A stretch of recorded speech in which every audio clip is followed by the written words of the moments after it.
காலை நேர சிந்தனை. நீ மனிதனாகவே இரு.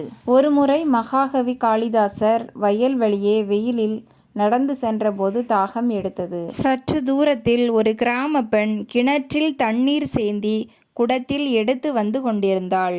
காளிதாசர் அவரை பார்த்து, அம்மா, தாகமாக இருக்கு, கொஞ்சம் தண்ணீர் தருவீர்களா என்று கேட்டார். அந்த கிராமத்து பெண்ணும், தருகிறேன், உங்களை அறிமுகப்படுத்திக் கொள்ளுங்கள் என்றாள்.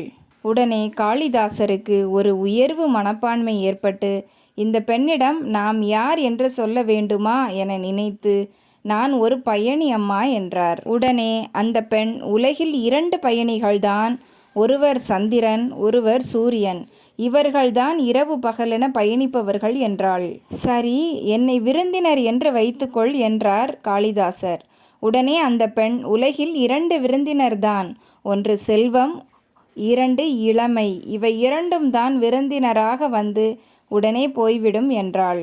சற்று எரிச்சலான காளிதாசர், தான் ஒரு பொறுமைசாலி என்றார். உடனே அந்த பெண், அதுவும் 2 பேர்தான், ஒன்று பூமி, எவ்வளவு மிதித்தாலும் எவர் மிதித்தாலும் தாங்கும், மற்றொன்று மரம், யார் கல்லால் அடித்தாலும் பொறுத்து கொண்டு காய்களை கொடுக்கும் என்றாள். சற்று அதிகமாக கோபமடைந்த காளிதாசர், நான் ஒரு பிடிவாதக்காரன் என்றார். அதற்கும் அந்த பெண், உலகிலேயே பிடிவாதக்காரர்கள் 2 பேர்தான், ஒன்று முடி, மற்றொன்று நகம், 2ம் எத்தனை முறை வேண்டாம் என்று வெட்டினாலும் பிடிவாதமாக வளரும் என்றால் சிரித்தபடி. தாகம் அதிகரிக்கவே, நான் ஒரு முட்டாள் என்று தன்னை கூறிக்கொண்டார். உடனே அந்த பெண், உலகிலேயே 2 முட்டாள்கள்தான், ஒருவன் நாட்டை ஆளத் தெரியாத அரசன், மற்றவன் அவனுக்கு துதிபாடும் அமைச்சன் என்றாள். காளிதாசர் செய்வதறியாது அந்த பெண்ணின் காலில் விழுந்தார். உடனே அந்த பெண், மகனே, எழுந்திரு என்றதும் நிமிர்ந்து பார்த்த காளிதாசர் மலைத்து போனார். சாட்சாத் சரஸ்வதி தேவியே அவர் முன் நின்றாள். காளிதாசர் கைகூப்பி வணங்கியதும் தேவி தாசரை பார்த்து, காளிதாசா, எவன் ஒருவன் தன்னை மனிதன் என்று உணர்கின்றானோ அவனே மனித பிறவியின் உச்சத்தை அடைகிறான். நீ மனிதனாகவே இரு என்று கூறி தண்ணீர் குடத்தை காளிதாசர் கையில் கொடுத்து சரஸ்வதி தேவி மறைந்தாள்.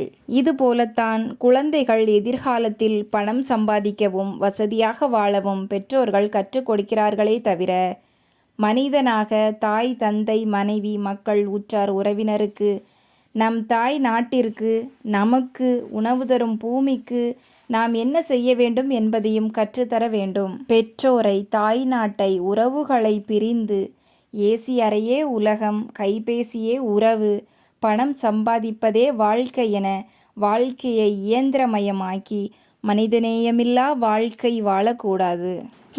நீயாகவே இரு, மனிதனாகவே இரு, மனிதநேயம் மலர மகிழ்வித்து மகிழ்.